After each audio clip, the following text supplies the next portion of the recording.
era, it was totally dirty. Pada waktu eramu itu benar-benar jorok sekali.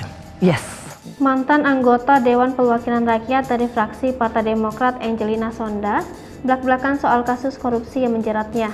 Sebagaimana diketahui, NG begitu sapaan akrabnya menjalani cuti menjelang bebas sejak awal Maret 2022 setelah menjalani hukuman penjara selama 10 tahun.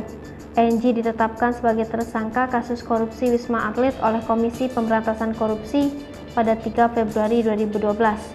Penetapan NG sebagai tersangka ini berdasarkan pengembangan penyidikan kasus dugaan suap Wisma Atlet yang menjerat mantan Bendahara Umum Partai Demokrat Muhammad Nazarudin.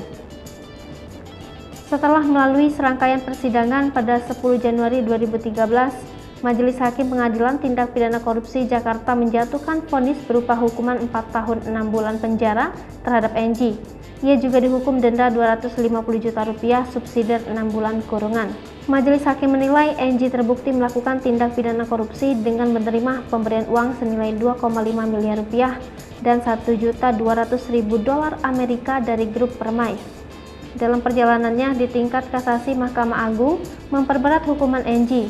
Majelis Hakim Mahkamah Agung menjatuhkan vonis 12 tahun penjara dan hukuman denda Rp500 juta. 2 tahun berselang, NG mengajukan peninjauan kembali ke Mahkamah Agung.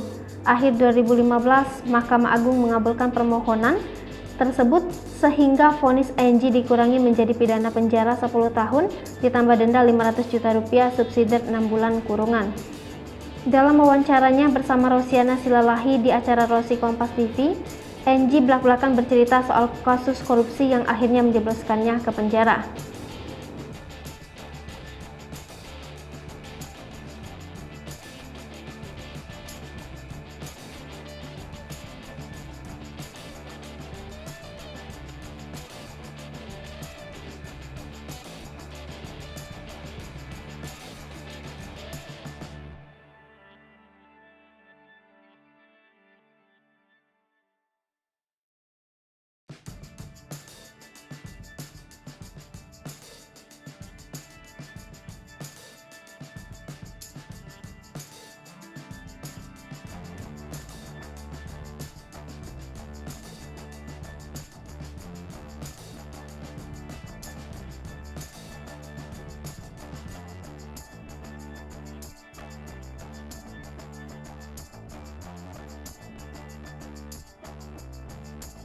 Siapa yang mau dikontak atau didatangi? Pak SBY misalnya?